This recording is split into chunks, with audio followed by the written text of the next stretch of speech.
What is going on, ladies and gentlemen? It's your boy, AJ Good from the House of Masks, and I am in Circleville, Ohio with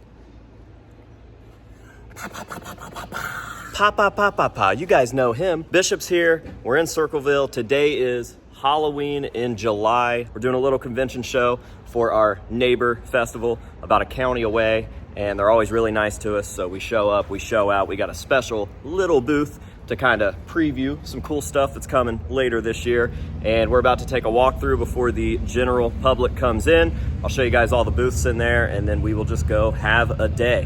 What do you have to say? All right.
Guys, so that was just a general walkthrough before they started letting the general public in, and I actually saw a lot more stuff here this year than I've ever seen before that I want to go buy, so I'm going to go do that before the general public comes in and gets their dirty little hands all over everything. I saw some Goosebumps stuff at one of the first booths. One of these booths has really cool clothing, and then there's just a couple that have really cool little random old vintage Halloween stuff. So I'm gonna go scout, see what I can find, and I'll show you guys my scores here shortly.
Alright guys, everything seems to be winding down. Far less people here now than there were a few hours ago. I think everybody's gonna start closing their booths down very soon. So just one last look at the showroom floor here. As you can see, not a lot going on. Special shout out to Goodles Doodles. Danita, always helping us out. She gives us a free booth here. She plugs PaleFest. Very nice to us. Helps with some behind the scenes of PaleFest. So massive shout out to them. And yeah, this was definitely the best year so far. I've been to this every year since it started. Last year was our first year vending, and this year is much bigger, much cooler. A lot of very cool vendors this year. And we had a even better time this year. An even better time this year. Yes, this would be a good time to tell you guys about how exactly we were kind of teasing what is going to be added to PaleFest later, and we did that with this booth. We could have come here, we could have done the big extravagant PaleFest booth like we did last year, but we chose not to. We wanted to test the waters on something, and it seems like it is a good idea, and that something is the House of Masks yard sale. So I think Sunday, the Sunday of PaleFest weekend, Sunday the 10th, we are going to be having a House of Masks yard sale. We're going to be selling all kinds of cool stuff, all kinds of vintage masks that I found during Halloween hunting, handmade masks from independent artists that I just don't have the room to house anymore. We're going to be selling shirts. We're going to be selling action figures, anything that you can think of that I have excess of that's just kind of being stored away, hidden in totes down in the basement. I am going to sell because it's time to stop hoarding so much. I'm really running out of room. And today we just kind of dipped our toes in the water to see if people were into that, and people are definitely into that. So you can consider Sunday of PaleFest weekend the House of Masks yard sale at the House of Masks. It's going to be fun. It's going to be legit. He's going to be there. We're just figuring this out as we go. I've always had the idea to do a House of Masks yard sale, but there's never really been an appropriate time to do so. So we came to the agreement that today we would be adding that to the PaleFest weekend roster. Okay. All right, guys, we are finally back home. It's actually the next day, and I forgot that I told you guys that I would show you the scores that I got, which is actually crazy. I only bought these two items. I bought this cool, spooky skeleton pillow. Just really liked that. Thought it was nice. And I bought this Hell is Real hoodie. And Ohioans or anybody that's traveled through Ohio will know exactly what this is. But that's all I got. I went out originally looking for some Goosebumps stuff. I saw a few Goosebumps VHS and a few Goosebumps books at 1 or 2 different tables, and when I went over there and really started inspecting them, I realized that I already have everything that they had there, so I didn't buy anything like that. Didn't get any masks. I think there was only one other mask-related booth, and I just didn't really see anything there that I wanted to spend money on. So this is my little haul, and that was Halloween in July. Again, definitely the best year so far. We've been going there since the beginning, and we have boothed the last 2 years because we've been put in contact with Goodles Doodles and Danita over there with them, and she throws that whole thing and always invites us out, and we had a good time. It was just a good time. So shout out to Halloween in July. Looking forward to next year. Hope you guys enjoyed this video. I am actually reading a text on my phone, so I'm kind of talking like an idiot now because my brain is going 2 different ways. Anyways, there's the video, Halloween in July. Thank you guys for watching, and we will see you in the next one.